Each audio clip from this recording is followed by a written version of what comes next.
Apparently, you can get paid $40 million for taking a shit in the desert.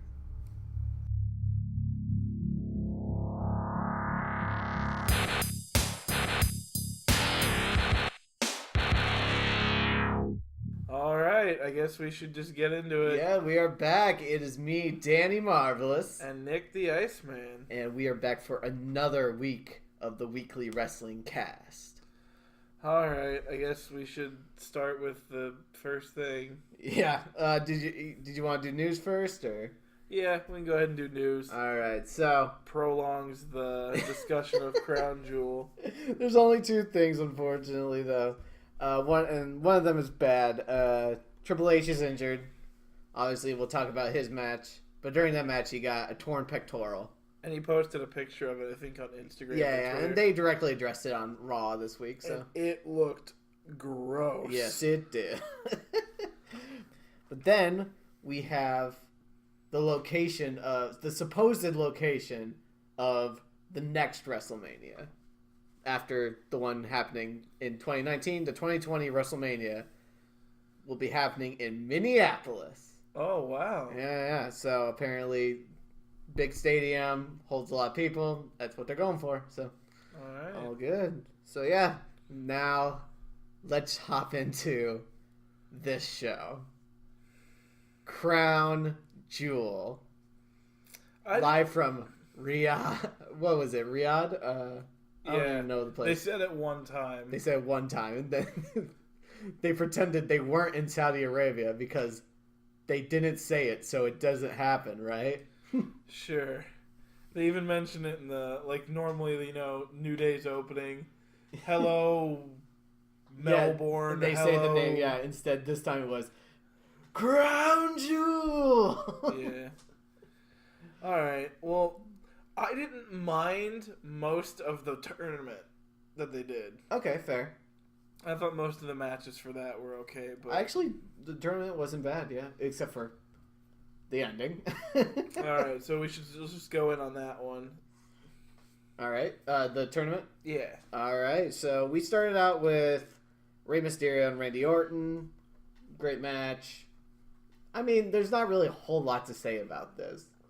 It's kind of like the greatest Royal Rumble. Braun Strowman won, and then nothing happened.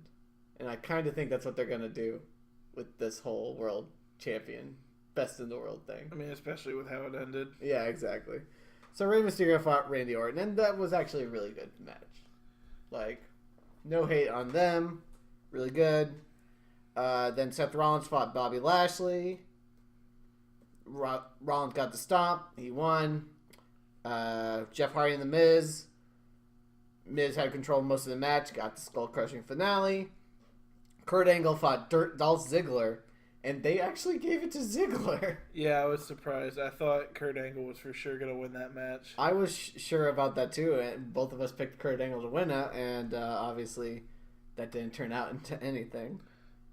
But then next round was The Miz, Rey Mysterio. This match was good. Yeah, it was. That match was awesome. I was very impressed with that match. Hell yeah. Dolph Ziggler then fought Seth Rollins, and they gave it to Ziggler again, which was another surprise to me. But so ended up with the final two, Miz, Dolph Ziggler. Before the match even gets started, they get into a little brawl. They eject Drew McIntyre. Yeah, for some reason. And then Miz gets injured. Can't continue the match. He's trying, but he can't. And they're pushing hard to give it to Dolph Ziggler to get forfeit. Yeah, they're just like, okay, it's a forfeit. And so Shane O'Mac is ringside, though. He's like, nah, it's not going down like that. So he won't let them, and even Baron Corbin ends up getting sent away later. But Shane O'Mac makes the referee who works for SmackDown put him in the match. He, of course, fights Dolph Ziggler, and because, he hasn't fought two fights in this pay-per-view, he beats the crap out of him. And Shane O'Mac is the best in the world. The largest air quotes around. Yes. He is the best in the world. Don't get me wrong. I actually didn't mind the match between Shane and Dolph. I thought it was alright. Yeah, it was And okay. he can still coast to coast. Albeit he needed assistance. He needs from rope the help rope. now, but yeah. But still. It's still impressive.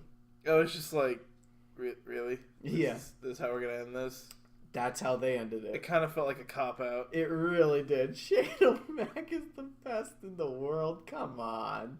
All in all, I enjoyed most of the matches in this Tournament. bracket more than the rest of the pay-per-view. Honestly, yeah.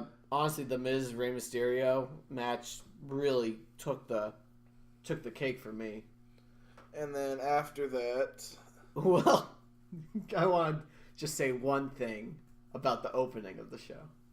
Hulk Hogan coming out. Oh, Jesus. Fuck you. Screw you. I didn't need Hulk Hogan on WWE TV ever again. The dude, because this show didn't have enough controversy, let's bring out Hulk Hogan. The great American hero coming back in Saudi Arabia. Or in wherever they were. Yeah. In Crown Jewel. He flew from the United States to Crown Jewel. I don't know where he landed, but he landed in Crown Jewel. Sure.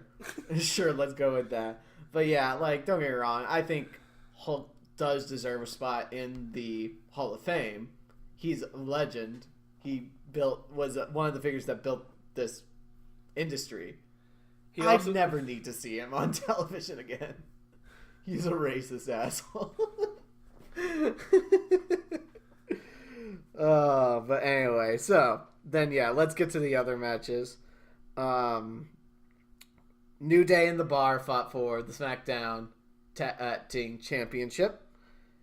And New Day came down in a magic carpet. Is this racist? I mean, a little bit, yeah. A little bit. Also, But it wasn't horrible or anything, but it was like... there were some people saying that it was an elephant underneath. Is that... It kind of looked like it was... They just draped over an elephant.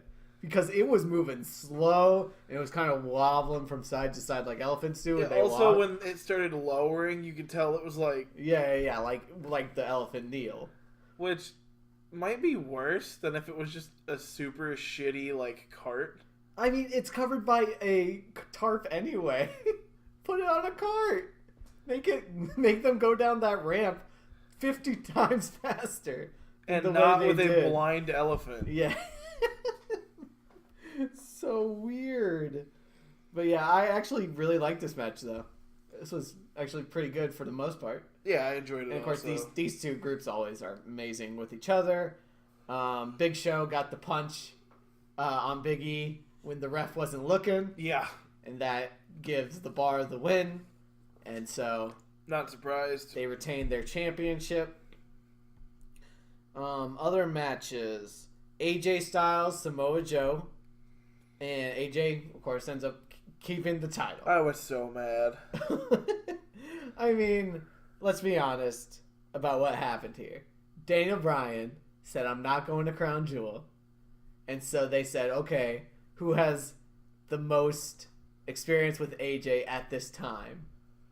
Let's put Samoa Joe in there again. And it's a throwaway match. It was a throwaway match. And honestly, like, the AJ and Samoa Joe matches were all really good, except for this one. I just wanted him to win one time. They reignited the feud, and I was like, hoping that they would keep it going because, have Samoa Joe win exactly. and AJ gets the rematch clause. But, no, they just said, Samoa Joe, you're going to be essentially a jobber. Yeah, exactly. Get stomped. Go sit in a corner. Yeah, exactly. It was not very good. Then, speaking of jobbers, Braun Strowman versus Brock Lesnar. Okay, so here's the thing. Let's talk about this. I would have been 100% okay with this match if it would have been a barn burning fist fight, brawl, tooth and nail, bloody, beat down, and Brock Lesnar wins. I would be a little upset about Braun losing. Yeah, exactly. But I'd be a little upset about Braun losing, but I wouldn't be actually like pissed. This upset me because instead of doing a good match like they could have done, they're just like, hey, Roman Reigns got sick, so we're just going to have Brock Lesnar F5 you 4 or 5 times and then pin you. Yeah, because Corbin, of course, he presents the Universal Championship, and before the match starts, he gets a cheap shot on Braun with the title to the back of the head, makes the ref ring the bell goes off, and Brock just F5s him like 5 times. And then he wins the championship.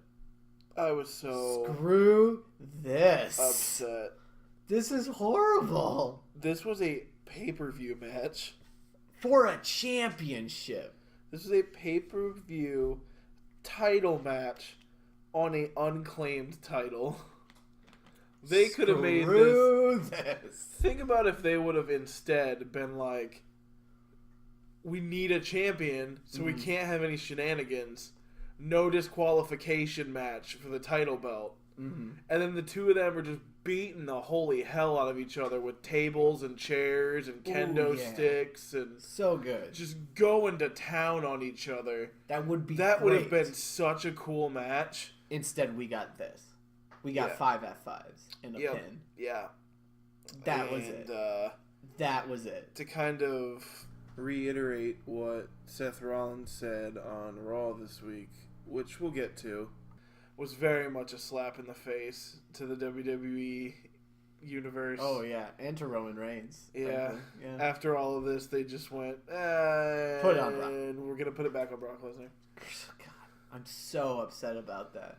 I really am not happy. When we talked about this, we were like, there's no way they give it to Brock Lesnar. There's no way. Because after all of this, they can't without people rioting. Exactly. And then they did. And then they exactly did.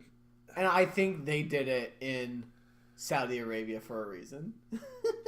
Because any crowd in the United States would have booed the shit out of that. And it wasn't even the last match. So if this was in the US, they would have booed for 2 more matches. It would have been gross. Oh god, I really hated this. Like, how do you let this happen? I'm so done. And you know, it's even worse because the next pay-per-view is Survivor Series. And don't get me wrong, I really love Survivor Series, but it's the Battle of the Brands. And so there's no rematch clauses. There's no, who's going to get the title? It's all non-title matches between all the champions. And that kind of sets everything at 0 for me, I think. I mean, naturally I would be like, oh yeah, next pay-per-view, Braun should fight Brock Lesnar for the title. But of course, that probably won't happen. Who knows when Brock Lesnar is going to fight again after Survivor Series? I think probably WrestleMania. I think the new contract or Royal Rumble. I think the new contract I read that he signed has, I think, 2 matches in it. Yeah, it's maybe like 3, but at least one of them is the Survivor Series. Yeah. So if it's 2 matches, then yeah, you're probably right. It could be Survivor Series and then WrestleMania. Yeah. Or, hopefully it's before that. Yeah. But if it's not, then we have until, April with Brock Lesnar still having this title? And probably not defending it. And, let's be honest, they're going to put the Universal title as the headliner of WrestleMania, which means another main event WrestleMania with Brock Lesnar. I'm done with this. Anyway, we had one more. I get that there's an aspect of popularity contest to the WWE, which is why Roman got pushed as much as he did, because he was popular, and regardless of the reaction he got a large reaction. Exactly. It's always about the reaction. But it's just, at this point, it's just shitty writing. It's really bad. And it's just lazy. And, you know, here's the thing, too, is that they want that title on Brock when he fights Daniel Cormier in the UFC. and that happens in January. So they want him to go into that, and regardless if he wins, then he's a 2-title champion, a 2-sport champion. Now he's probably not going to. No offense to Brock Lesnar, but Daniel Cormier is freaking giant and freaking beast. But like they want that possibility of happening, and so even if he doesn't win, they still want the ad revenue. Oh yeah, they want that belt. They want shown. him walking into a UFC ring with the WWE Universal title around his waist. Which I think we talked about this. If we didn't, then I heard someone talk about it. I feel like that's the funniest thing to me when they keep bringing this up, where they want Brock Lesnar to walk into a UFC match with the WWE belt. Yeah. It's like, that would be like me going to the DMV to get the address changed on my license with a fake license. Yeah, because... It's like, look at this belt at Pretend Fighting. Yeah, exactly. Because it's just like, there is a... WWE, don't get me wrong, it's very physically demanding. It is a lot of work. But it is scripted. Yeah. Like, you are who is the winner is chosen. Who is the champion is chosen. They actively, at the WWE, went, Brock, you are going to be the title holder. Yeah. There's no, like, risk of not getting it, like in the UFC. Exactly. Whereas you go into a UFC fight, if you lose, you lose. If you win, you keep the title. So it'll be interesting. Regardless. It will be. And that pay-per-view for UFC is going to blow the freaking house down. They're going to sell so much money for that. And that match might even be bad, and they still get out with millions. Oh, easily. Upon millions. But yeah. So after that match, the last thing we had. Universal title match after that. So of course we had the finish to the tournament, which we already talked about, and then DX and the Brothers of Destruction for the main event. Oh, man. This match, it was so average. I actually, it was, I think average is being a little kind, to be honest. Because, like, so we had the Super Showdown, and that match between Undertaker and Triple H, and, that match I actually really liked, and for all of its faults, for all the faults with that match, it was still, like, it was Nostalgia Fest. I loved that match. It was good. I really liked watching it. This match had Shawn Michaels returning, and I couldn't care less. Well, it's one of those things where it was Shawn Michaels returning, air quotes. It was the first time that the four of them had fought, air quotes. Yeah. As soon as they went with the last time ever, the show, and they were like, it's a no disqualification, and then Kane and Shawn Michaels got in. It's like, okay, it's DX versus Brothers of Destruction. That's exactly what it was. So all of the hype about this being the first time DX and Brothers of Destruction have ever fought, yeah, sure, it's the first time they've ever fought in like a sanction, like it's the first time the titles have been used, but that's what the last time ever match was. Exactly, that's exactly what it was, and it was. Everybody in this match looked so freaking tired. They did. You could definitely tell that they're getting too old for this shit. Yeah, exactly. Like, don't get me wrong. I think it's amazing the stuff they can do, and from a respect standpoint. Oh yeah. Yeah, those guys got my respect. Yeah. They None of us are going to question the legacy of Undertaker, Triple H, Shawn Michaels, or Kane. I can't do half the shit they did now. Yeah, exactly. I don't even want to attempt that when I'm 50. Yeah, nobody is calling that into question. This match was bad. Yeah. It did have one of my favorite moments of the night, though, when Shawn Michaels is getting up on the turnbuckle. Ooh, yeah. And you can see him audibly mouth, "This scares the fucking shit out of me." Then he does a backflip off the turnbuckle and just slams his head into the ground. Mm-hmm. And of course, in this match... God, that looked like it hurt so bad. In this match is when Triple H got injured. Yeah. And supposedly they were going to continue this story with a Undertaker-Shawn Michaels match. But apparently they wanted Triple H in the corner. Here's the thing. I saw that. Yeah. why don't you just do the match anyways? Yeah, you could literally do the match anyway. I mean, I'm sure Glenn Jacobs, good old Kane, has politician stuff he could do. Yeah, he has. You could just do some storyline where it's like, because of the interferences, Triple H and Kane are barred from entry, or barred from ringside. It's really easy to do. And that's all you'd have to do. Yep. And you could still do the match if you wanted to. Yeah, exactly. But yeah, so that was Crown Jewel. I'm also not necessarily promoting that match when I say that. Yeah, just exactly. because it's hopefully this is the end of it, because I'm kind of done with the story, if I'm being honest. But that being the excuse for why the match not involving Triple H can't go on because Triple H is injured, it's just like... yeah. But yeah, so that was Crown Jewel. Overall thoughts?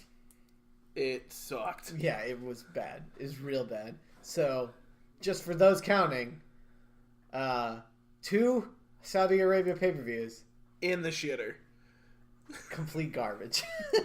We have 10 more years of this shit. Anyway. Then we got to the home shows. They went to Manchester, England, and Raw started. So, man, I really liked the beginning of Raw. Yeah, so Raw started out with Baron Corbin. He had security around the ring. Locker room was waiting at the ramp.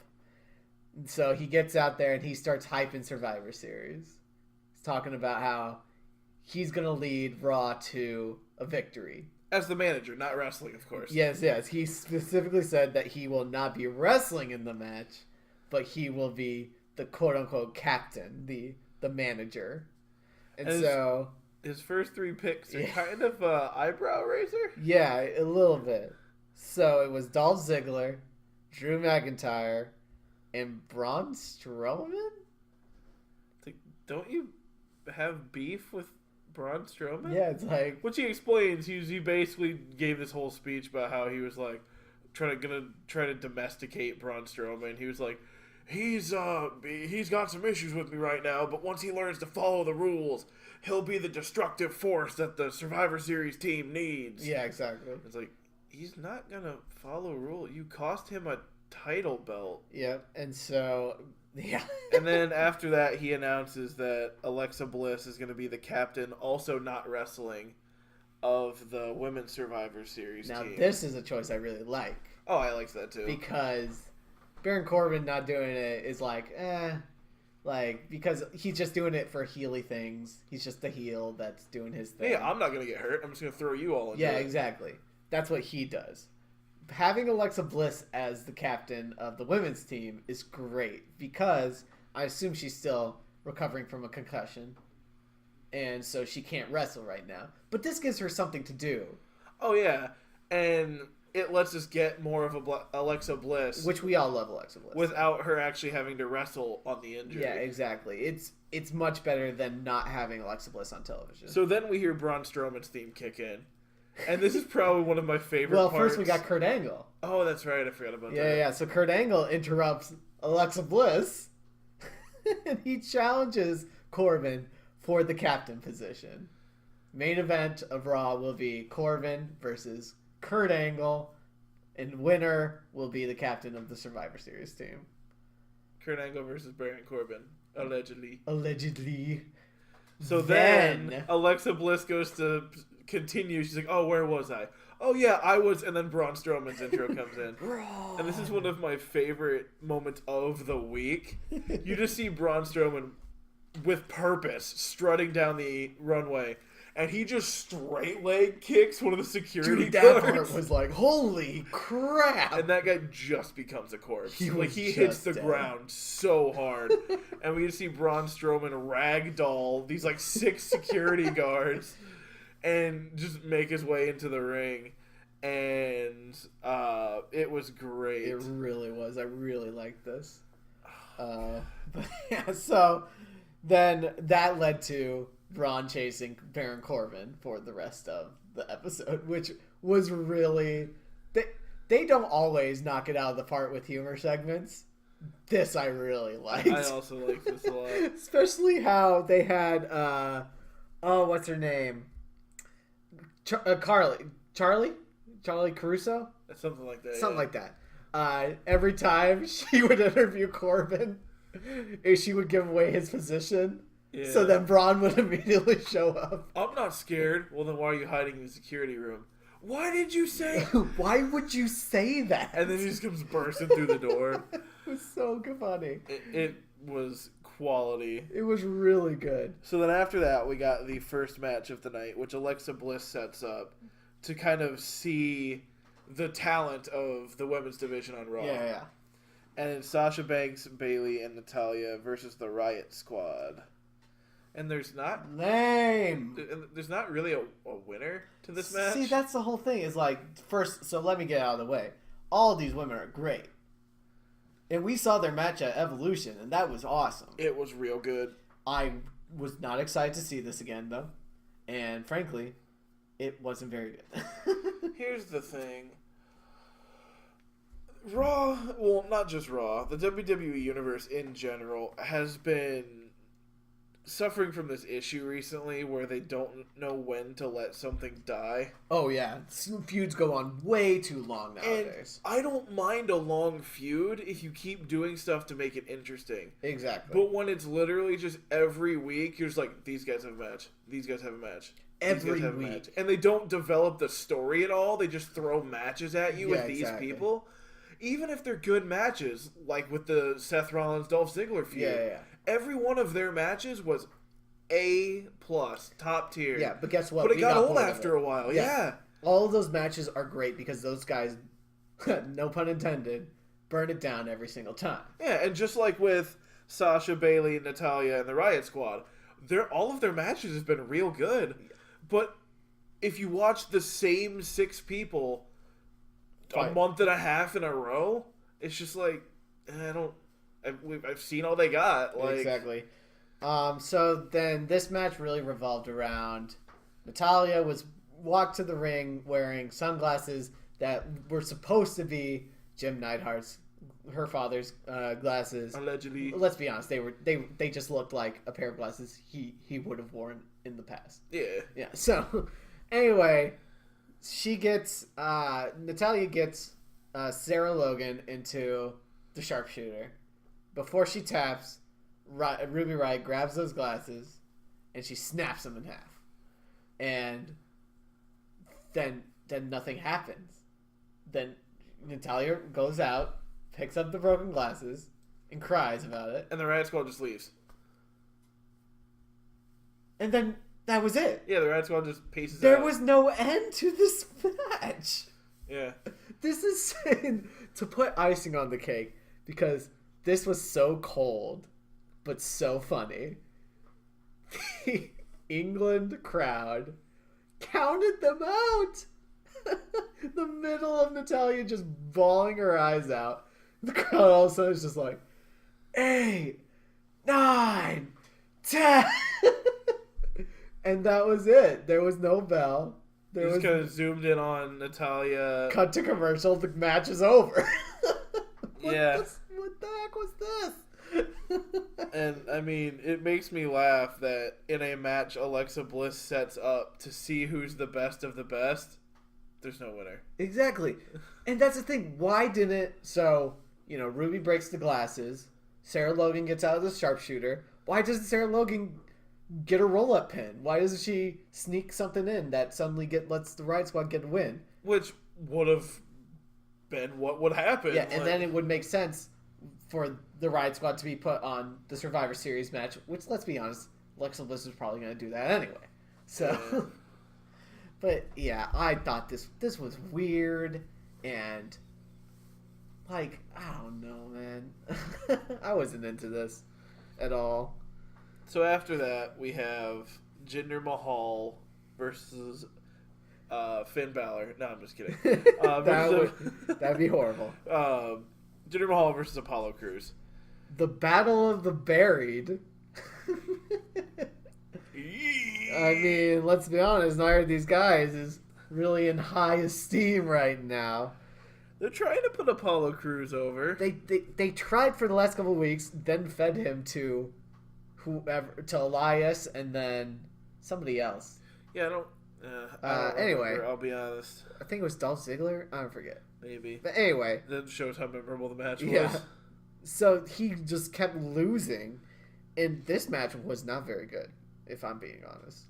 And I don't fault Apollo Crews for it. I think Jinder looks not great right now. I mean, like we said, Jinder Mahal's kind of getting buried. Yeah, a lot. And Buried to the point that this felt like a squash match. yeah, and they end up giving Crews the win, Like, and he looks good, but it just felt like they were using Jinder Mahal as a jobber. yeah, Think about that. If I would have said 6 months ago Jinder Mahal was going to be a jobber at the end of 2018, yeah. you would have called me crazy. How about 1 year ago in this exact building, Jinder Mahal walked into this building last year, the WWE champion. Yeah.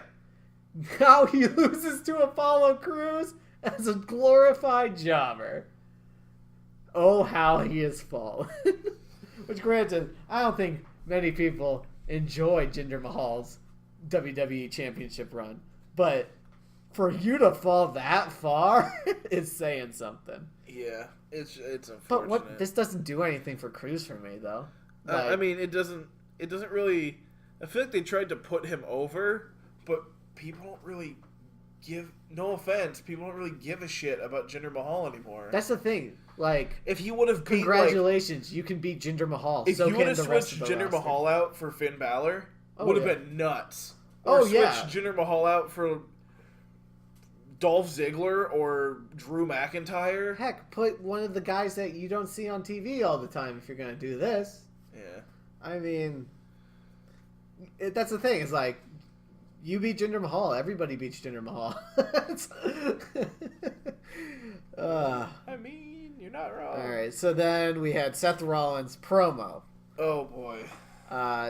So Seth Rollins comes out and he calls out Corbin, saying what he did is a spit in the face of Roman, spit in the face of the WWE Universe. This was a really good promo. It really was, and I relate with it so much. And he did mention, his feud with Dean, but he kind of pushed it aside because he was like, hey, like, I could call him out again, but he's just going to do the same thing he did last week. I'm not out here to talk about Dean Ambrose. I'm out here to talk about the disgrace that happened at Crown Jewel. Yep. Instead, he wants to talk about the tag team titles, which he was technically still the tag team champion with Dean Ambrose. And I did like that he had the, essentially, sash. The sash of belts. Where he used the buckle Yeah. from one belt and the snap of the other belt and made this really long sash he had draped over his shoulders. I loved it. But yeah, so anyway, he says, as much as I like having these belts, I don't think I can defend 2 titles at the same time by myself. And so he is going to relinquish the tag team titles. And then Baron Corbin comes out and goes, the screen lights up. Yep. And Baron Corbin from his secret location number 1 Yeah. is like, what you doing, Seth? You're not going to give up those titles. You're going to defend them right now. Yeah. Seth, you may not believe that you can defend 2 titles, but I think you can. Sure. So then, no surprise, he sends out his own personal goon squad. AOP, the authors of pain. Seth Rollins actually did really well in this match. Yeah. There were a few times where I was like, wait, is he going to solo AOP and win? Well, so, see, that's the thing. This is why tag team wrestling gets buried. Because you want to put somebody over. And so, don't get me wrong, I love Seth Rollins. And he should be in a title picture. He should be one of the top guys, always. AOP is the new tag team champions at the end of this match. It kind of felt like they got buried most of this. Yeah. Like I said, there were a couple times where I legitimately was like, is he going to keep is he going to keep the tag team titles? And so, don't get me wrong, I like Seth Rollins and all that. I don't think, and I'm glad they made a match out of it, because the match was actually pretty entertaining. Yeah. But with the way Seth Rollins handled that match, yeah, definitely feel like he would have lost if it was, or he would have won if it was an actual tag team match. Exactly. And so, I'm just kind of, I like when tag teams work well against a single competitor because, they're two guys against one. They work together all the time. They're doing things that give them an advantage over a single opponent. Instead, Seth Rollins basically runs over them for 10 minutes. And then they win because there are more of them. Yeah. It's like, come on, guys. Do a little bit more than that. So, it'll be interesting to see what they do with the tag team titles going forward. But... They during this match, though, they actually straight up acknowledge Renee and Dean's relationship. Oh, yeah, they do. They do. Because they've kind of been dancing around it, but they straight up are just like, Renee, would you know, considering your relationship with Dean Ambrose? And she, of course, says, no, I don't know what he's been talking about. We don't talk about that or whatever. So, yeah. So then the match ends, and Dean Ambrose shows up. He sure does. He comes in, gives Seth Rollins the dirty deeds. Yep. Gets a mic, starts yelling about, you wanna know why I did this? You wanna know why I did this? And then just drops the mic and leaves. Doesn't actually say why he... This I hated. What does this do for the feud? Like, don't get me wrong. I get the whole, you're feuding with somebody, they have another match, you run out to beat up on them later. Like, that's just a classic wrestling storytelling move. Like, I get it. This doesn't do anything for this feud. It's exactly where it was before this happened. I thought this was lame. But yeah. Then Dolph Ziggler comes out for his promo. And basically he's like, Shane McMahon cheated. I am the rightful winner. I am the best in the world. And then it gets cut off by Elias. Oh my gosh. Elias interrupts Ziggler. Oh, I was so happy. The crowd goes nuts. And then he plays a little song he wrote about Dolph Ziggler. Well, my favorite part is when the crowd starts chanting along with the tune Seven Nation Army. Yeah. Walk with Elias. Yeah, that was pretty good. I really enjoyed that. Sings a little song about Dolph Ziggler just dissing him the whole time. Yeah, completely. And then they have a match. Yeah, and it turns into a match, and this match is good. Yeah, this match was very well done. It was really good.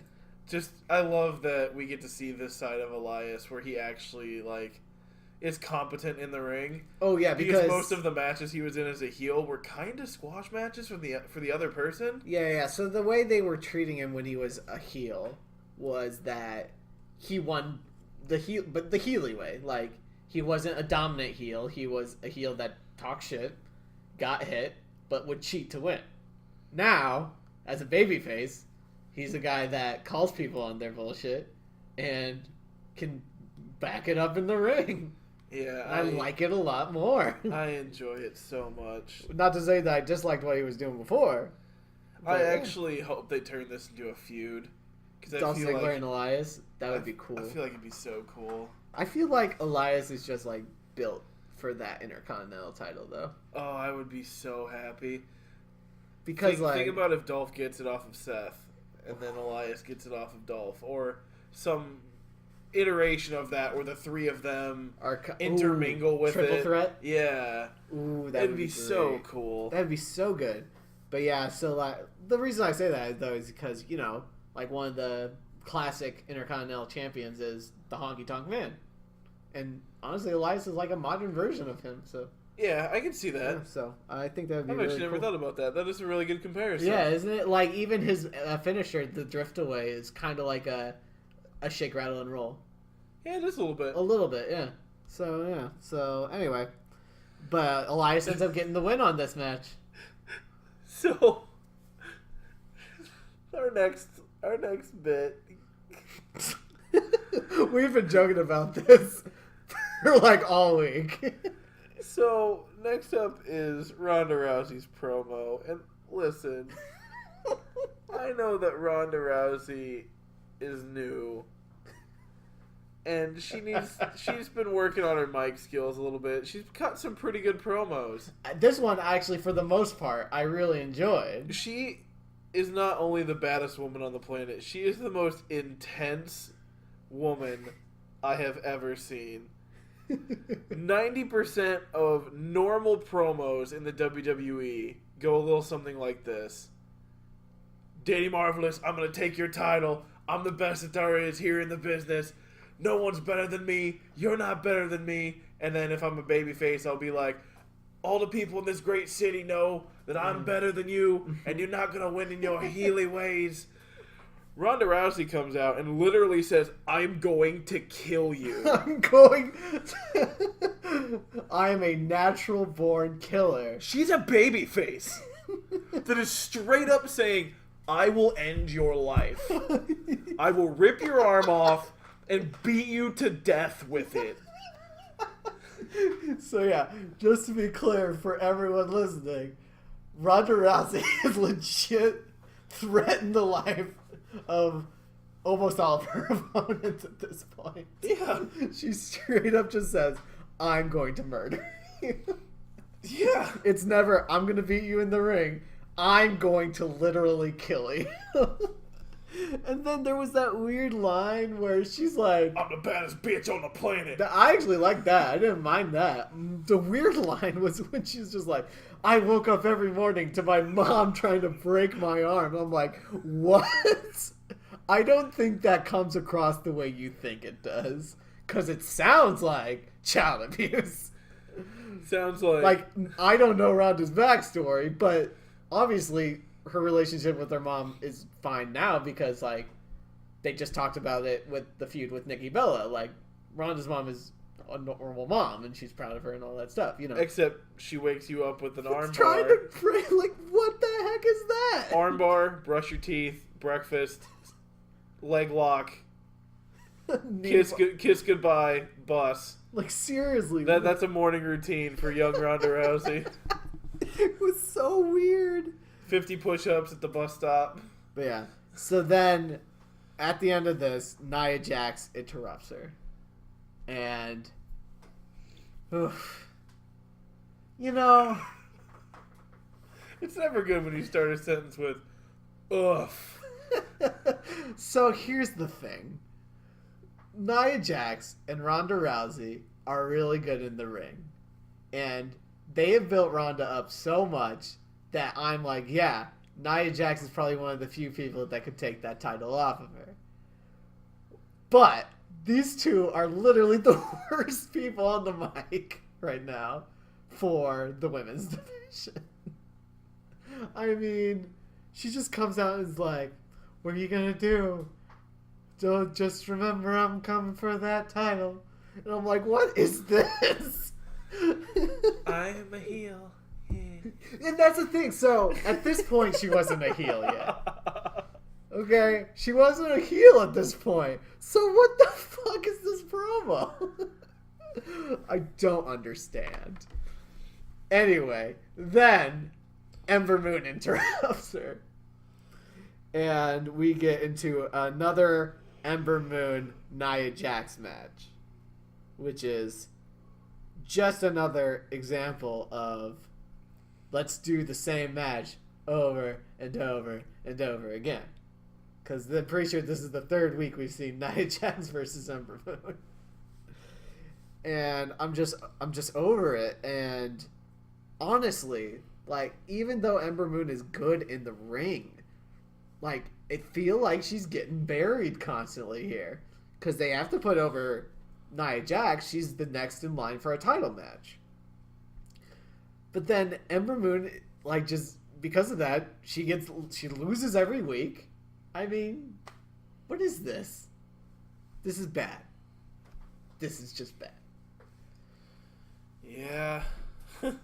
Then, so anyway, frickin' Nia Jax wins. Tamina comes out. They have that weird stare down thing they've been doing for the past couple weeks. And then they work together to keep the beatdown going on Ember Moon. And so, at this point, Nia Jax is officially a heel. This has been the most confusing storyline in the world to me.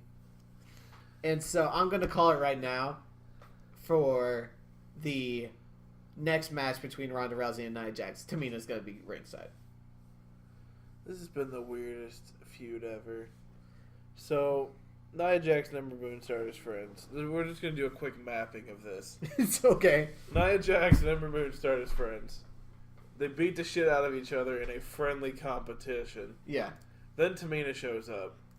Nia Jax gets beat on by Ember Moon and Tamina.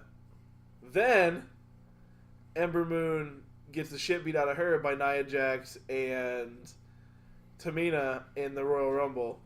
In the Battle Royale. Then Nia Jax and Ember Moon are feuding now. They don't like each other.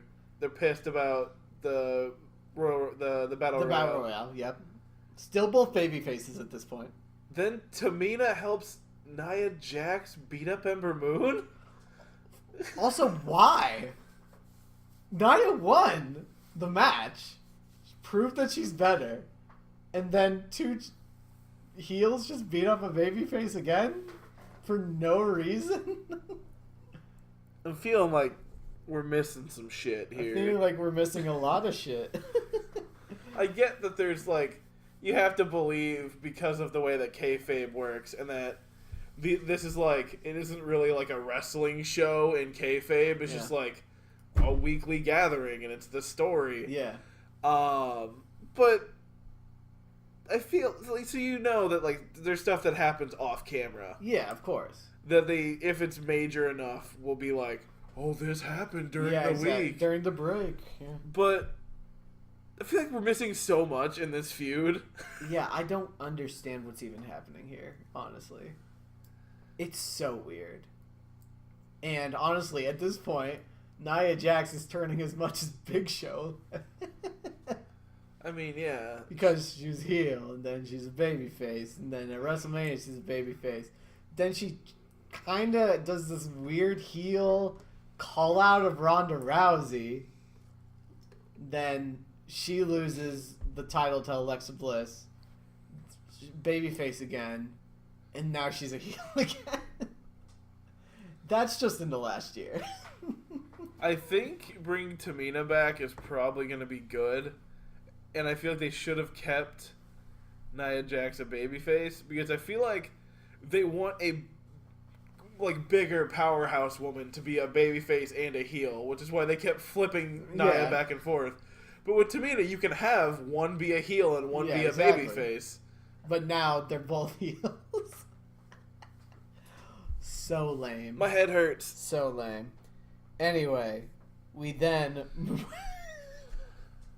move into Bobby Lashley versus Finn Balor. What was this match? So, let's talk about who in that writer's room came up with the idea to have Bobby Lashley walk out and then bend over to show his ass to the crowd. Thought it was a good idea, and then pitched it to Vince McMahon, who then thought, this is a good idea. How did this happen? How much drugs have these guys been taking to think this is cool? This is what will get everybody excited. Bobby Ashley. Bobby Ashley. That's literally what happened. But yeah, so... And that was super lame. Anyway, but Finn Balor comes out, and actually pretty good match when we get to just straight wrestling. Because, you know, these two are great. But then Lio Rush gets a little bit of interference. Bobby Lashley gets the win. And I am once again confused by what they're doing with this feud. Because Finn Balor wins, and then Bobby Lashley's going to be put to the tournament, so they put him over. And so then Bobby Lashley loses immediately, and now he's fighting Finn Balor again, and he wins. Where is this Bobby Lashley going? Like, I get that they're going to bury Finn Balor again, which sucks, but... Like, what is happening? I wish I knew. Yeah, weird. Weird. Just weird. Anyway, then we got to our final match, which first was changed because in his last promo of the episode, Baron Corbin announces that he has other matters to attend to, and so Kurt Angle will fight Drew McIntyre, and if Kurt wins, he'll be the captain of the Survivor Series team. So Angle comes out, and then Drew McIntyre comes out, and before the bell rings or anything, they are like, hey, Kurt Angle's like, I'm not waiting. He just starts going after Drew McIntyre, catching him off guard. And I really like that because he is a smart babyface. Oh, yeah, that's one of the things I like that they're doing with Kurt Angle, which they've always done. Kurt Angle's always been the cunning, intelligent babyface. Yeah, exactly. And I like that. Where he takes advantage. Well, he's been the heel too, but yeah. Oh, yeah. But as a face, he's always been on the smarter side, where he's not just like, I'm the hero who doesn't take advantage of openings on my enemy, because that's not the honorable way. No, if he sees an opening, he's going to take it. Yeah, exactly. I like that. There's so many there's so many baby faces these days that they're always getting distracted by someone running down to the ring, or they get caught while the ref's not looking, or just like all this stuff that's just like your typical, oh, well, the babyface can't just straight up lose. And so it makes them look dumb. But that never happens with Kurt Angle. He never looks stupid. It looks like he gets beat, but he never looks stupid. Yeah, exactly. Also, you can tell how long this match was going because by the end of it, Kurt Angle was a solid plum color. Yeah. You can tell. You can take a screenshot of any point of this match, and you can tell how far into the match you are based on Kurt Angle's skin color. Yeah. Oh, it was really funny. I was getting a little worried there towards the end. I was like, Kurt, can you breathe? Yeah, exactly. Looking kind of purple. So anyway, McIntyre was just playing with Angle like the whole time. Yeah. And he plays around. He can get a pin several times during this match. He doesn't. He decides to taunt Angle. Because of the taunting, Angle gets a small edge. He gets him in the ankle lock. Gets the angle slam. But then Drew McIntyre's like, no, I'm not messing around anymore. I'm going to use your moves on you. Hits the angle slam. Gets him in the ankle lock. And Kurt Angle taps out. Meaning Baron Corbin will still be the captain of the Raw Survivor Series team. But then after that... Yep, go ahead. Good old Braun Strowman. Doesn't Braun Strowman get a hold of... Oh, no, wait, that was before this. Oh, yeah. At the promo where he says that he's going away, Braun Strowman chases him down, and clearly the timing was off because Braun could have caught that car. Oh, yeah. And they have to make him slow down because he can't catch the car because Braun Strowman is a character that lifts semi-trucks. Yeah, they've showed him before holding onto a car, keeping it from moving. Yeah, exactly. He can't suddenly just catch a car and not be able to stop it. Like, the car has to get away. But it was still funny, but I just question this end. Like, Angle loses. Okay, so we're exactly where we were at the beginning of the episode. Yeah. Congratulations. It's great. So happy. Anyway, but yeah, that was Raw. It was just okay. So SmackDown was awesome. It really was. It's usually good, but this week's was so good. So good. So we start SmackDown pretty much the same way we start Raw, with them being like, Survivor Series is a coming. Yep. Paige comes out. She talks about Survivor Series. Talks about the best in the world. And then Shane O'Mac comes out. And there is this hilarious moment where they're in the ring, and then he's like, get a cameraman here. We need to get a picture. And so they get a cameraman in there. Shane O'Mac's holding the trophy. Paige puts her hand on the other side, and then Shane just yanks it out of her hand and moves 5 feet over and just completely pushes her out of the shot. So funny. And so this is supposed to be... So people are reporting this as a kind of a heel turn for Shane O'Mac. Which really upsets me because, like, literally all of the McMahons are heels. Yeah, exactly. And All Shane was the not heel, which I feel like is why a lot of people liked him so much. Oh, yeah, that's why I like still him. do like him. And he's always kind of had that laid back personality where he's like, he's passionate about the wrestling, but he's like, hey, I'm just, I'm a guy you can get a beer with. Yeah, like, exactly. But yeah, so they're clearly dancing around it, though. So he comes out and he straight up is like, I'm not the best in the world. So he does the poll on the trophy, which is like, oh, that's obviously a heel thing. Yeah. And then, like you were beginning to say, he's just like, I'm not the best. I'm not the best in the world. Which is a face thing. I only did it because I wanted SmackDown to have the championship. He wants us to have the trophy. And he saw opportunity and he took it. And so I needed to prove that SmackDown was the A show. Yeah, exactly. Which to me felt very genuine and felt kind of like he was still trying to show that he's going to be a face still. I don't... Yeah, that's a whole... It's very confusing. He's very wishy-washy right now. Yeah. So anyway, though, they announced that they have chosen the captain of the SmackDown Survivor Series match. And it is Daniel Bryan. Dun, dun, dun,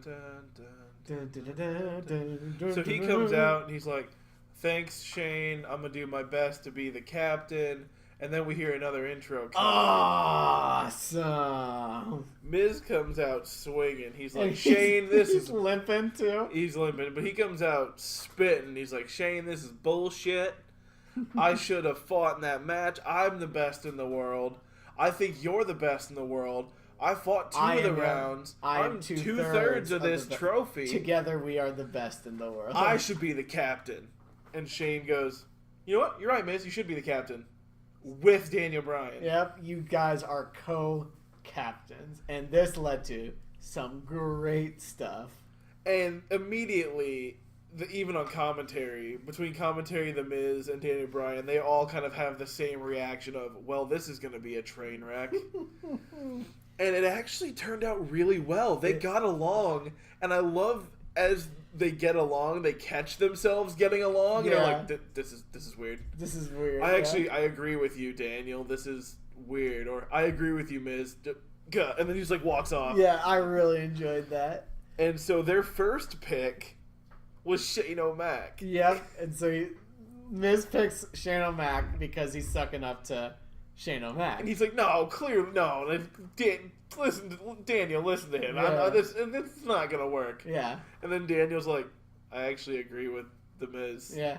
You're very passionate, Shane. You should be on the team. Yep. He's like, well, if you insist. Yeah, really. Let's be honest. So Shane O'Mac is on the Survivor Series again.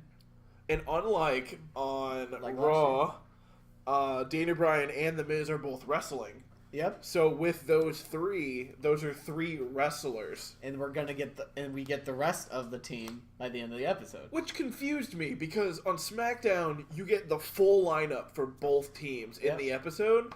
Raw we get 3 of the men and none of the women. Or tag teams. We got it just proves that SmackDown continues to be the better show. I mean, they're just giving us more for our time. So the first actual match of the night was so good. Ooh yeah! It's actually up for the best match of the week for me. It's one of the ones I would instantly think about this week. It was the New Day versus the Usos to see who's going to be the captain of the tag team. Yeah. For Survivor Series. Yeah, for the tag team. Which is going to be a shit show. Yeah, it's supposed to be a 10-on-10, which I don't know how they're going to do that, but whatever. Yeah, because we were talking about, we can't think, at least right now, we could have missed one, of another 3-man tag team on SmackDown, unless they're only going to use 2 of the New Day members. Yeah, because obviously there's sanity, but... Yeah. So regardless of how this match goes, it's not confirmed before the match. Mm-hmm. But I kind of felt like whoever won this match was going to be the captain and the other one was going to be the first pick. Exactly. And honestly, our tag team divisions aren't huge. So most of the tag teams should Also, be represented. Either way, if Usos win and New Day isn't on the team, or New Day wins and Usos aren't on the team, it would feel very out of place. It really would. And so I kind of figured they were both going to be on the team regardless. The match was amazing. Oh, so good. So good. Usos end up taking it, and they do this really nice kind of promo afterwards, where they're like, hey, respect. You guys are great. That was an insane match. We burned it down. Everybody cheers. And they're like, listen, just because we're the captains, we don't want any ill blood. There's no SmackDown tag teams without the Usos or the New Day. We've been here since the beginning. We started, we are a tag team. Yeah. So we want you guys to be our first pick. Yeah. And they all hugged it out. And it was a really cool moment. It really was. I actually really enjoyed it. And, I'm glad that the Usos are getting a push. I also am glad they're getting a push. And I really like when stuff like this happens after a match. When people complete the match and there's no after the match shenanigans, there's no heel turns, or it's just they genuinely were like, hey man, that was a great match, much respect. Yeah, exactly. But yeah, so then we had Becky Lynch come out. This was really good. So she comes out, cuts a promo on Ronda, yeah, which is basically a normal promo and doesn't threaten her life. Doesn't threaten to kill her. Threatens to beat her in the ring, but doesn't threaten actual manslaughter. Exactly. So pretty sure that's just murder. It's a sick promo, and she's like, "I'll fight it." She pulls a Kevin Owens. She's like, "I'll fight anybody. I'm better than anybody. I'm the champ." And you know what? If you don't believe me, I'll prove it right now. Yeah. Somebody come out and fight me. And she throws the mic. The champ wants a match. Yeah, she just throws the mic. And then an intro kicks in that I don't remember. That's how long it's been. Damn. I was like, wait, what is this intro? Oh, wait. This is Sanity's intro. Why is Sanity come? Oh, shit. And then all of the stars aligned, and out came Nikki Cross, the Twisted Sister of NXT. I was so excited. So Nikki Cross got called up to SmackDown. Oh man! And I like that she's reunited with Sandy and all them. So yeah, it was so cool. And she basically did shot for shot her NXT opening just on a SmackDown stage. Yeah, exactly. She ran in, bounced off all the ropes. Crazy as hell. Oh man! And yeah, they had a match. And it was really good. It was really good.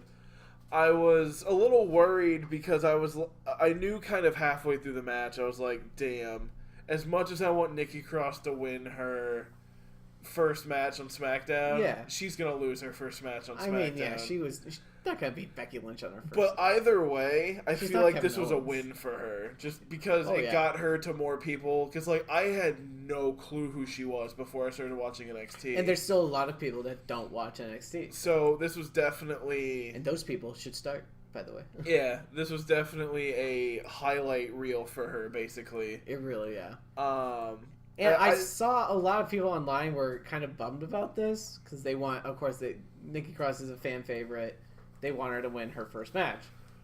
Honestly, I didn't have a problem with it. This is how John Cena debuted. I mean... He got called out by the biggest name right at the time. He ran out. He lost. He lost. But I mean, look at him now. Good. Yeah. He was so good, they got pushed. And now he's the GOAT. Yeah, I mean, we could literally have another John Cena story on our hands here. Imagine... maybe not this coming WrestleMania, because that's real soon. But imagine, WrestleMania 2020, Nikki Cross is in a title match. Yeah, exactly. I think it would be really cool. I kept thinking to myself, though, whenever Nikki Cross would get an upper hand, I was just like, man, I know it ain't going to happen, but what if she won here? Yeah, exactly. That would be so great. So that match happens. Yep. And then another match that... God, every match was so good. It really was this week. SmackDown was amazing. So then another match I've been looking forward to, and apparently so is most of the internet. Yep. They've been going crazy for this. Was Andrade Cien Almas versus Rey Mysterio. So good. The ex-Luchador versus the Luchador. Yeah, and it was these two were amazing. Now, they didn't really have a feud going or anything. I could see them starting one, though, to be honest. Yeah. And so, basically, this was to put over Rey Mysterio because Daniel Bryan announced before the match that he picked Rey Mysterio to be on the Survivor Series team. And Miz was like, well, let's see how he does against Cien Almas today. And this was really good.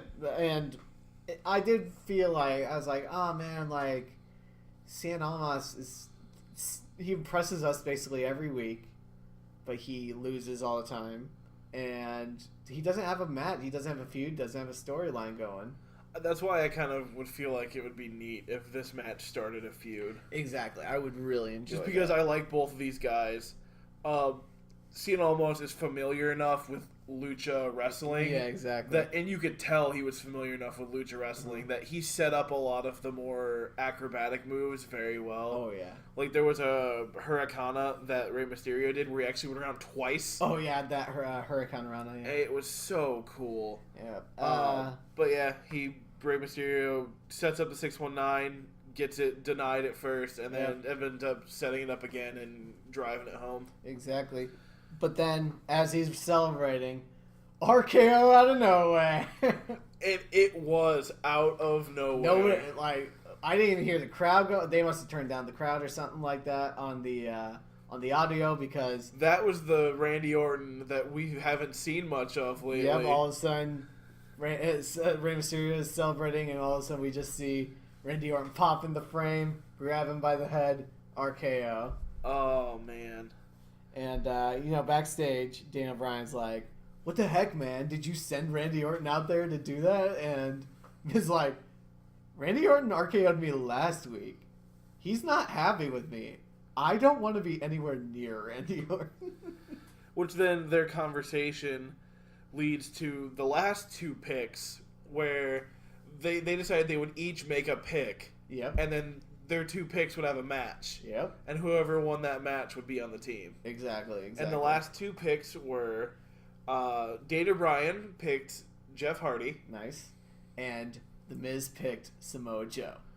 And you could tell as soon as he said Samoa Joe and you see him walk into frame, The Miz kind of like straightens up and gets this smug look on his face. And Daniel Bryan gets mad because obviously Samoa Joe put him in the Coquina clutch last week. And despite Joe being a good wrestler, yeah, which is really all he needed to get picked. Yeah. But The Miz was like, oh, I can pick someone who's good and is salt in Daniel Bryan's wound. Oh, yeah. You could tell. This was brilliant. This is so good. I really enjoyed this. Before that match starts, we get Paige back out. She announces who's going to be the women's Survivor Series team. And so she said, first off, Carmella. Which I love. Same. Naomi. Good pick. Sonya Deville. Which I was like, oh, hell yeah. And then, last couple were Asuka. And then the final one was announced was Charlotte Flair. And she didn't show up. Charlotte Flair doesn't come out. Instead, all of a sudden, we get Mandy Rose's music. Mandy comes out and she starts just ripping on all these girls, and even her former tag team partner, Sonya Deville. She's like, "Hey, Sonya, I'm glad for you and all, but I eliminated you. I eliminated you in the Battle Royale. I think I should be in there instead of you." And this made me so happy. Who would have thought that if Mandy Rose and Sonya Deville fell out, that Sonya Deville would be the baby face? Right out of nowhere. Like, she's never really had the, she's never really been, heel, vicious or anything, but her thing, is she's very, confrontational. Yeah, exactly. And, her motto, her slogan is the put hair up and square up. Hair up and square up, and she's very much like the rough and tumble brute person. Yeah, exactly. And is very protective of Mandy Rose and would fight anybody who has an issue with her. Yeah. And likes to get in people's face. So it's just like, man, if they fall out, she's got to be the heel, right? But they know it's Mandy Rose. Which I thought was a nice choice. And so then Mandy Rose takes the final shot at Naomi, and that's it. Naomi starts just beating I'm on trying her. to remember what she said. It was something about nobody feeling the glow, especially your husband or something like that. It was something like that. It was something that was like, damn. And so Naomi starts beating on her. A couple of the others join in. Sonya even like tries to like break it up, but she's not exactly. She's kind of joining it. She's not. She's taking sides. She's playing mediator kind of because she doesn't want to end things with Mandy Rose. Yeah, but and so it ends with those two facing each other, and Mandy Rose walks out. And I really like this. And Charlotte's still missing in action. Yeah. So I don't know if they're gonna actually have Charlotte as part of the team. Like they could replace her. Originally, Paige had wanted her to be the captain, and she said she'd consider it. But then, we have this where she gets called up and doesn't show. Yeah, exactly. And I thought that was really weird. But yeah, so then we got our final match. The main event. Samoa Joe versus Jeff Hardy. Which was awesome. It was a good match. It was such a good match. I really did enjoy it. But yeah, Samoa Joe gets his knees up after when Jeff Hardy tries to do that swanton, and it kind of goes in Jeff Hardy's way, and then he sets up for the swanton finisher and just gets to the knees, and then Cookie in a clutch, he's out. Yep. Then afterwards, so Samoa Joe is going to be the final participant, and he gets in Daniel Bryan's face. He just looks at him, stares him down. Daniel Bryan gets up out of his chair, and is just like, screw it. He starts attacking Samoa Joe. They start fighting a little bit. Daniel Bryan gets him back in the ring, starts pounding on him. Miz is like, breaks it up, and he's like, what are you doing? You're the captain of this team. You have to be a team player. And so Daniel Bryan just starts beating on him too. And then Shane O'Mac tries to stop it from behind. Daniel Bryan flips him over his shoulder. Afterwards, he just walks out and is like, whatever, I'm done with this. And, I'm actually pretty intrigued by this going forward.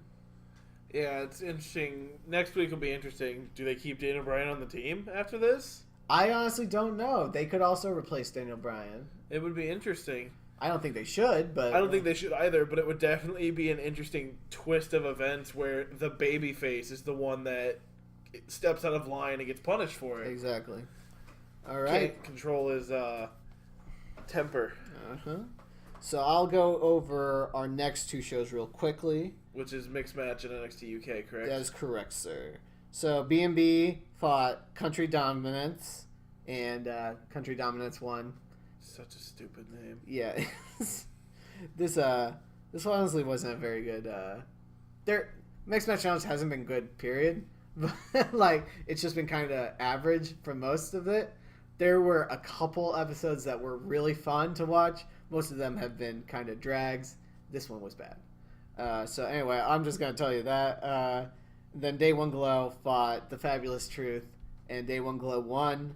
Fabulous Truth hasn't won a match yet, and I'm very upset about it because I love them. But yeah, so then we had NXT UK, which again gave us 2 episodes for some reason. I guess they're trying to catch us up or whatever, but it's very awkward because it's just like, oh man, last week this happened. It's like, I just watched that. You mean 25 minutes ago? Yeah, ago? exactly. I just watched that. So anyway, we had a Dave Mastiff squash match, and Mastiff already had a squash match in these 6 episodes. So prior to this, he already had a squash match, and then they gave him another squash match. I understand they're trying to put him over, but come on, give him something to do. Then we had Ligero versus James Drake. Ligero won. He's getting a good push. Ashton Smith walks out for a match, instead gets jumped by the Coffee Brothers and Wolfgang. Coffee Brothers cut a promo. Crowd boos like crazy, just nonstop. Then we had Eddie Dennis versus Sid Scala. I don't know. I'm saying that right. But anyway, Dennis is jacked, but he's he's got long arms and long legs, so he looks gangly, but also beefy. Weird. It's weird to look at, but he is cool. And Scala is basically a glorified jobber at this point. He's basically been put into a couple matches just to put other people over. And so, then we had the main event of the first episode, which was Danny Burch versus Pete Dunne for the UK Championship. And this match was great. Dunne ends up winning and keeping the UK Championship, but really amazing. I'd recommend it to anybody. Next episode, we started out with Toni Storm versus Dakota Kai. Just a pretty average women's match. Pretty good. I like both these women. Storm ends up winning. Then Zach Gibson had a squash match. He of course wins. And then he gets on the mic, and nobody gets booed like Zach Gibson does. People boo the crap out of him.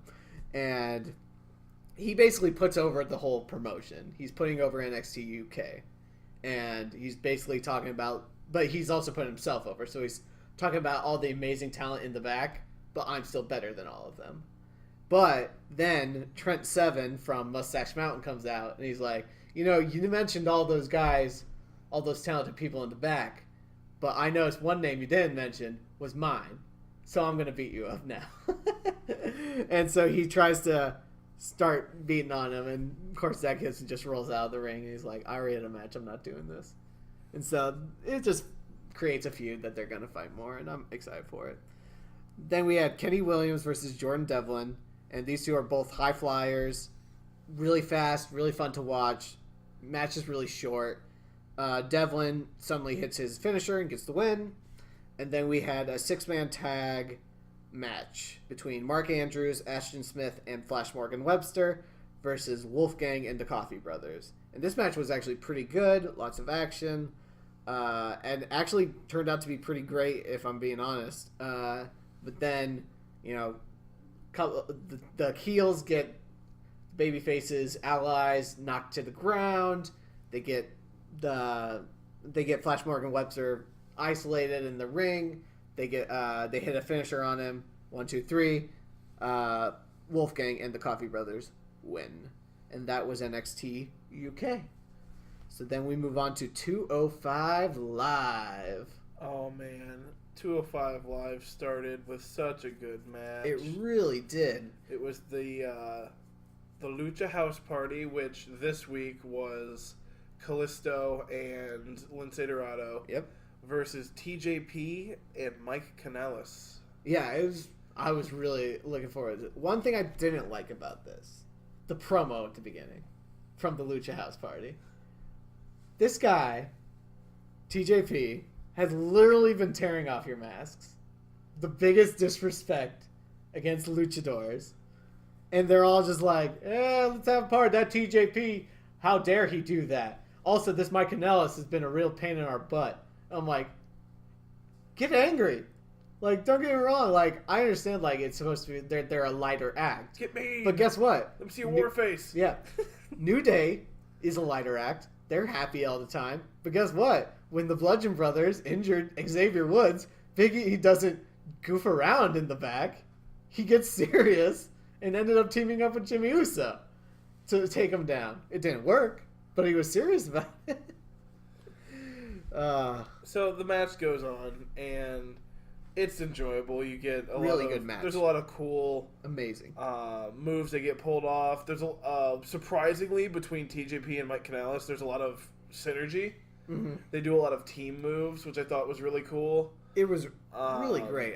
Yeah, they really got their act together in kayfabe in a short amount of time, but obviously they've probably been practicing together for some time now.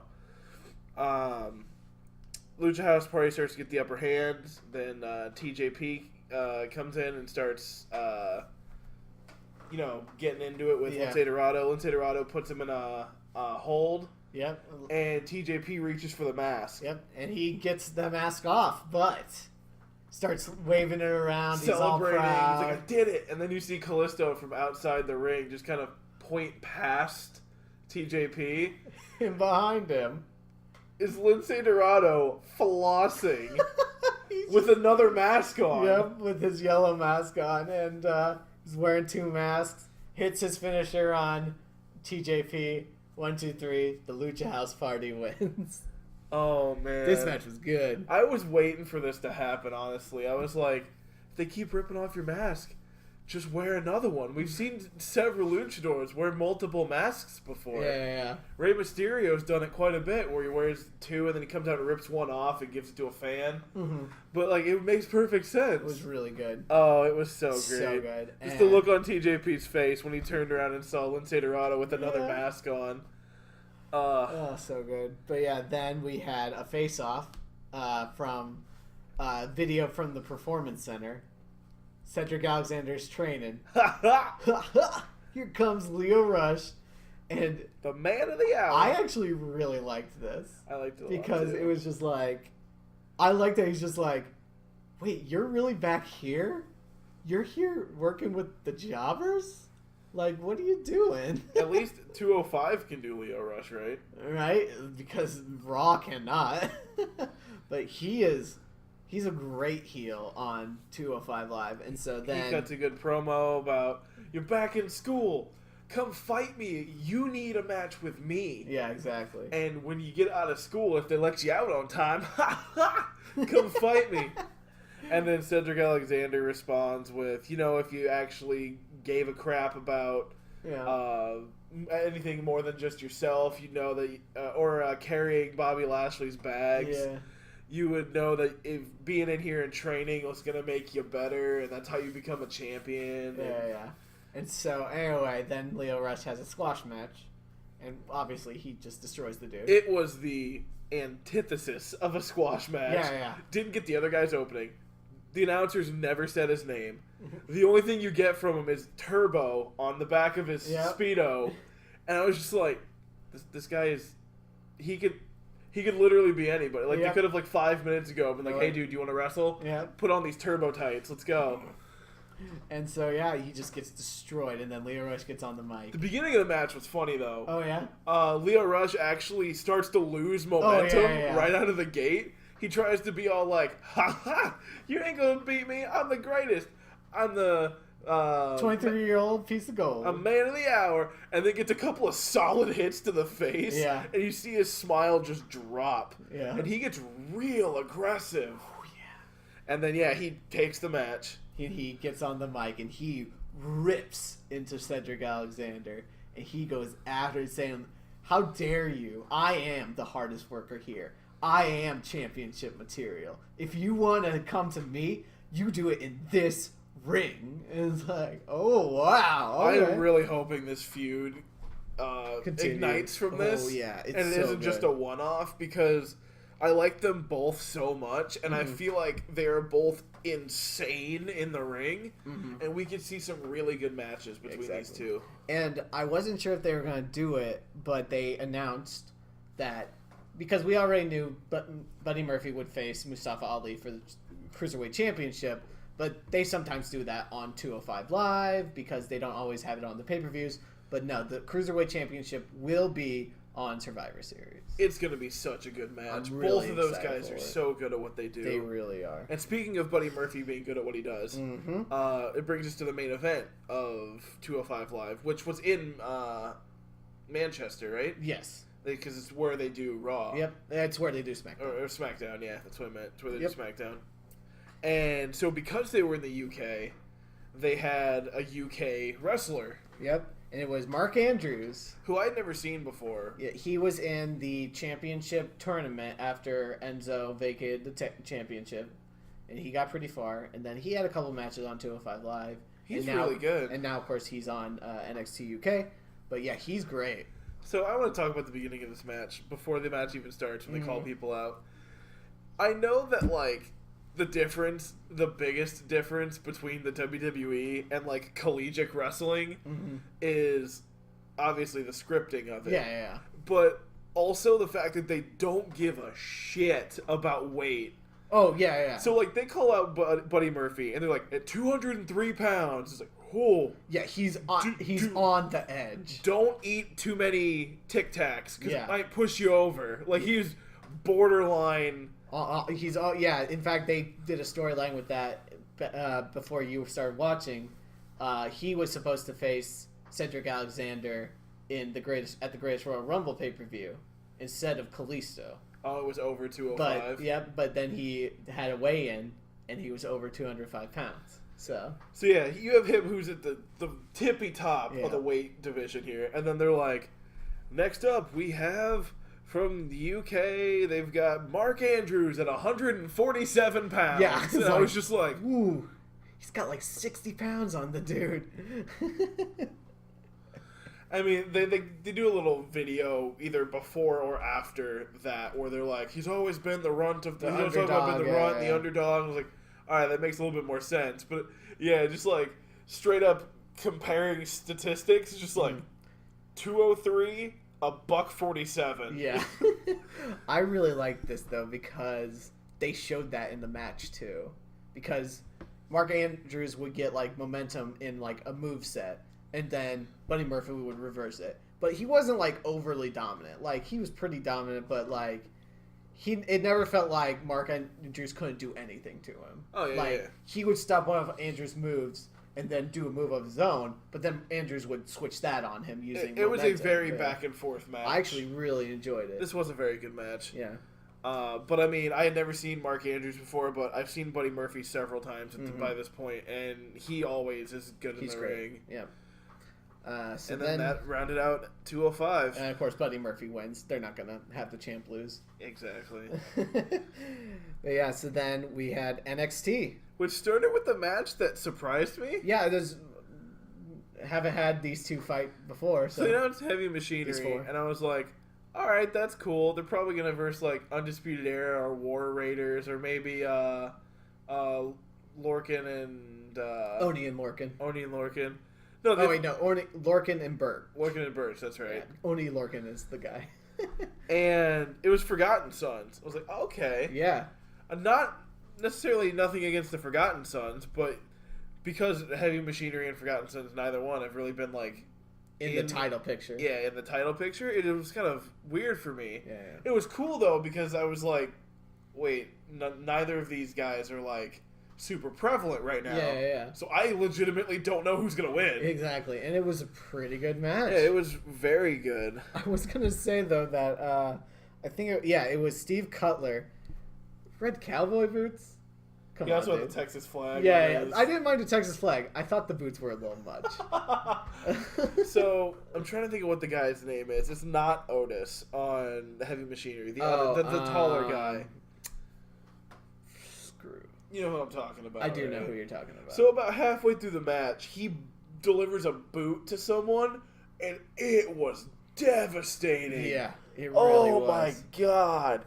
And like, most of the time with the bigger guys, when they do the boot, you see that they're kind of like an obtuse angle. Yeah, they're leaned back into it, or they do it like almost like a super kick. Yeah. He was straight up. That was one of the cleanest boot to face I've seen from a big guy like that. It really was good.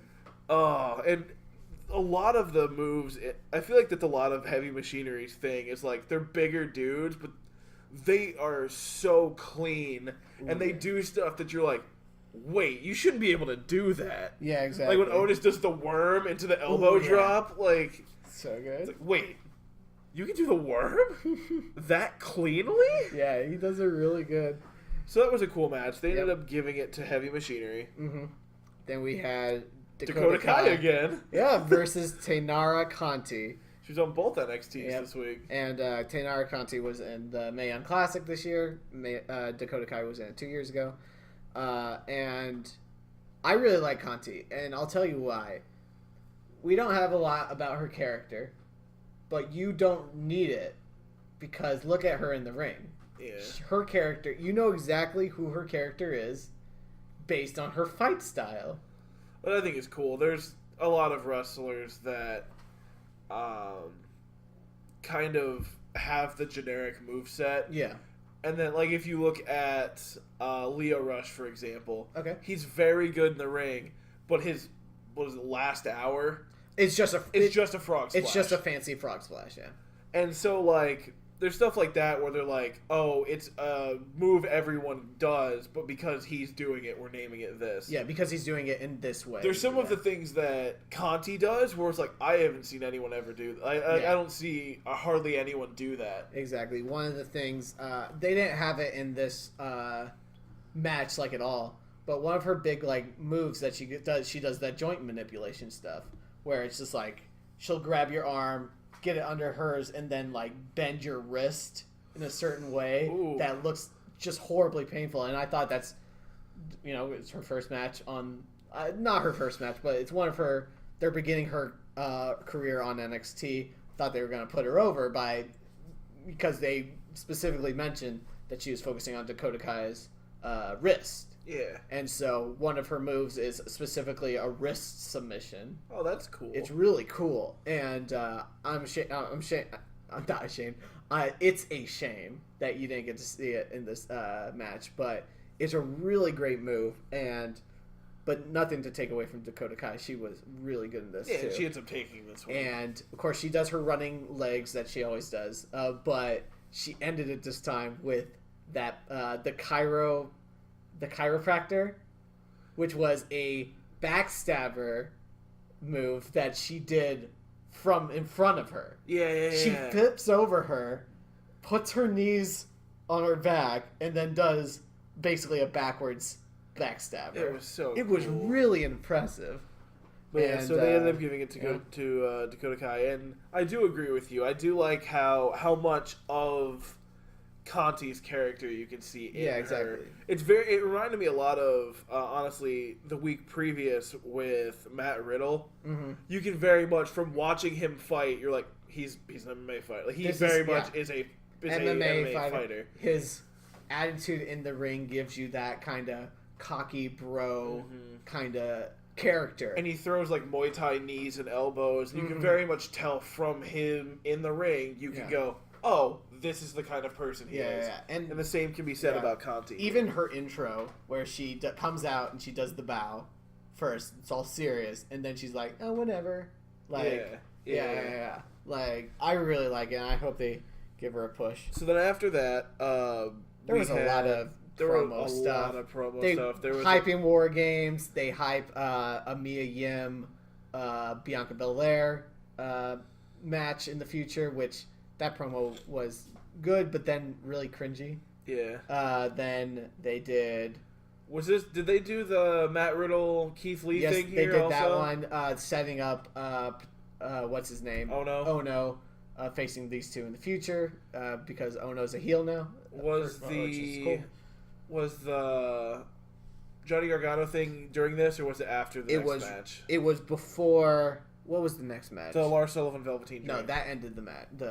So we got the Gargano video first. And of course, they announced that Aleister Black will face Gargano at War Games. That promo was really weird to me. I didn't mind it. It wasn't necessarily bad. Yeah. But I feel like he's trying to, like, not go full heel. He's just trying to, like, stick his foot in heel. That's the thing, is, like, he is clearly a heel right now because Aleister's a face, and Gargano did the thing that would be considered evil, as he said so in his promo, and so he's the bad guy in this feud. But honestly, like, they're playing him as a heel, but he could be babyface by the end of this. Yeah. Like, he's the heel in this feud, but next feud that he has, he could easily be the face. Well, I also like how they did this for him, because they very much made him not just like a nefarious villain where like, I did this because I'm evil. Yeah. He very much came off as like a literary villain to me. Yeah. Where he's like, I'm not wrong. What I did was wrong, but I'm not wrong. Yeah, exactly. I did something wrong for the right reasons. Yeah. Yeah. Which I like because, most good villains no, don't claim to be a villain. Exactly. Most villains think they're the hero, So I really like that they went with that. I thought it was an interesting way to take it instead of him just being like, yeah, I'm a dick now. And I'm really excited for that match. Oh, dude, it's going to be so good. War Games. I mean, don't get me wrong. I'm excited for Survivor Series. War Games is going to be the pay-per-view to watch that next week. Oh, man. That promo they did for War Games was so good. There was a spot in that promo when they were switching sides and they were going over to Ricochet and them that they flashed real quick. and it's a light behind the ring, and you get the outlines of the War Raiders, Ricochet, and Pete Dunne. Oh yeah. And I literally almost paused it and made it a wallpaper. It's so good. It's so good. Just the silhouettes of all four of them. Mm-hmm. The War Raiders are so cool. I like They're the just War Raiders actually Vikings. But yeah, I don't know, man. Undisputed Era gives us great content every single I also liked episode. that promo because it gave me a little bit of history on the Undisputed Era. Because you were like, oh, okay. Yeah. Yeah, because I just thought, I didn't know that it started with 2 people and then 3. Like, it grew. Yeah. I didn't know that. I thought it just started as the 4 of them. If you ever get a chance, I highly recommend the NXT TakeOver New Orleans, because in that they had a new challenger for the NXT, a triple threat tag team match for the NXT Tag Team Championship. And it was AOP, Undisputed Era, which at that time was Adam Cole and not Bobby Fish, he was injured. The other one, Adam. Oh, I can't think of his name right now. I know what you're talking about. But yeah, so it was, and the winners of the Dusty Rhodes Tag Team Classic, Pete Dunne and Roderick Strong. Oh wow! So you saw it in the promo. At the end of that match, Pete Dunne is going to win the championship, and Roderick Strong pulls him off of not Adam Cole, and hits the backstabber on him. And then you see him put the pulls the guy who is unconscious at this point, throws him on top of Pete Dunne. Undisputed Era gets the pin. He grabs his armband and puts it on, and then we head for. It was so good, and like honestly, these guys are gonna tear it down. Like this War Games match is going to be amazing. I am very excited for that. So then, after the large chunk of promos in the middle, we got Lars Sullivan versus Velveteen Dream. Yeah, another great match. Both those guys are really good at what they do. It wasn't like a barn burner or anything, but it was good. It was solid. Yeah, and there were a lot of good spots in this match. Velveteen getting the falling senton on him. Yeah. He of course goes up for the elbow at the end, and out walks Tommaso Ciampa, and Velveteen doesn't let him get distracted. He attacks him. Rolls back into the ring, but then Lars Sullivan has had time to, recover. Hits the freak accident on him. 1, 2, 3. Lars Sullivan is the winner. Yeah. But then, Lars Sullivan walks out, and Tommaso Ciampa's like, I'm going to beat down on Velveteen Dream for a little while. Because why not? Yeah, exactly. Because I'm the champ, I'm the heel, I can do whatever the heck I want.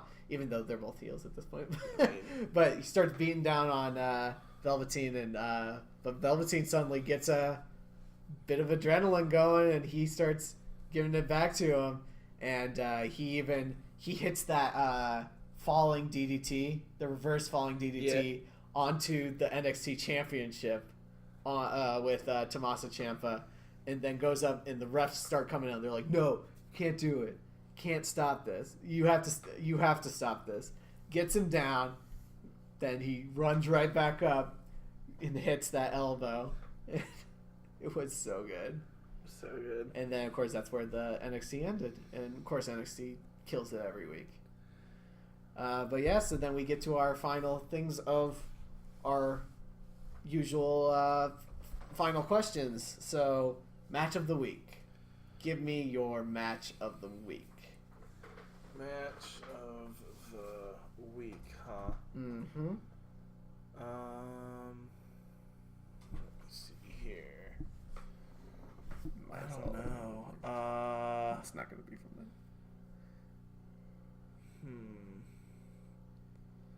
I think I'm going to give it to New Day Usos. Those are great. That was really such amazing a good match. It was so good. That's a really good one. I'm going to go with another SmackDown match, though. Rey Mysterio, Andrade Cien Almas. That one was also really good. So good. So now we get our best and our worst superstars of the week. So we'll start with our best. And Give me your best. Who had the best week? Nikki Cross. Nikki Cross. You're gonna go with Nikki Cross? Yeah. All right. I actually like that. Or maybe Sanity. It's the first time we've seen them on TV since question mark. Good call. I'm gonna go with the Usos. Oh yeah. Because they haven't been pushed for a while, but they're getting a good little push. The few matches they've had the past couple weeks have finally paid off. Yeah, exactly. And now they're the captains of the tag team match. Great stuff. Give me your worst. Who had the worst week? Worst week. I mean, I got a couple. Okay, give me some of them. I mean, Jinder Mahal. That's a fair choice. He got Braun Strowman. Yeah, another bad one. Another bad week. I'm gonna pick Jeff Hardy.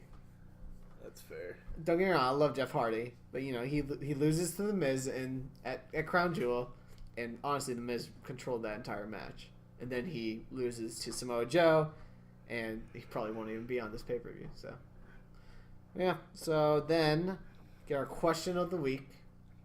Pitch a 5-on-5 NXT Survivor Series match. Now, you can pick a female one or a male one.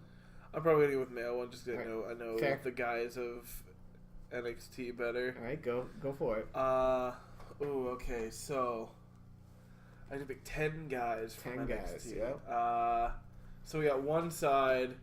Let's get just the dream team. So we got Ricochet, Pete Dunne. Nice.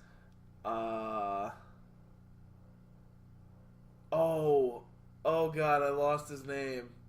Who are you thinking? The 1%. EC3? Yeah, EC3. Hell yeah. Let's go with. I'm trying to think of other big faces because I'm still struggling Aleister with some of Black? the names. Aleister Black, yeah, we could do that.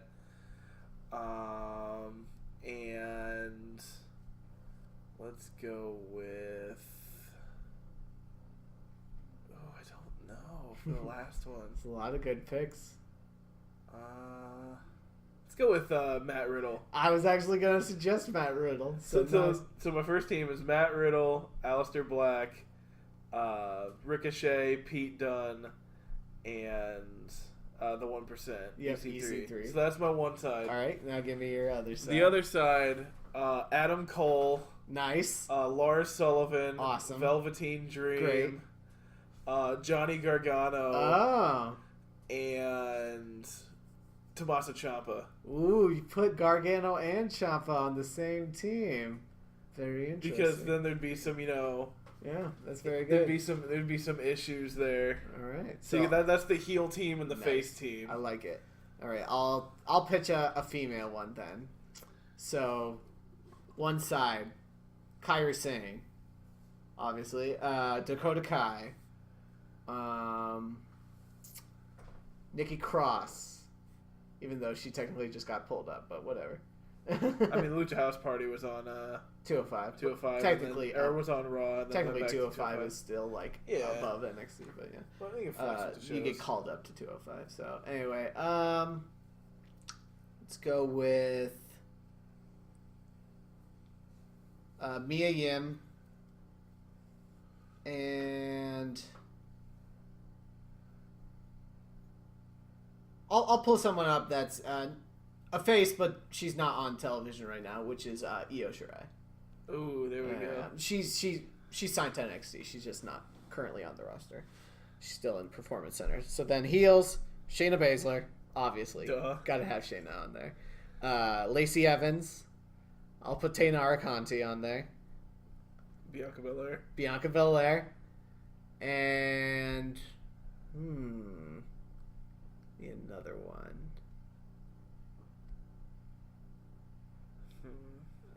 I'll do a similar thing with someone who's at the Performance Center. I don't think she's signed though, but whatever. Mercedes Martinez. Okay, that's fair. Yeah. So That'd be pretty good. Yeah. I could definitely see Kairi Sane and Shayna Baszler being the two captains. Oh yeah, I mean they'd have to be at this point. Yeah. They're at the top of the division. But And yeah. then as far as the captains for mine, it'd probably be Adam Cole and Ricochet. Ooh, I like those. Yeah. Jeez, that would be so. Oh man, those both of our matches, men's and women's, those would be such good matches. I would really love to see that. Oh, that'd be so cool. But yeah, so that's been our podcast for the week. All right, guys, thanks for tuning in. I'm Nick the Iceman, And I'm Danny Marvelous. and we'll see you guys next time. Thank you.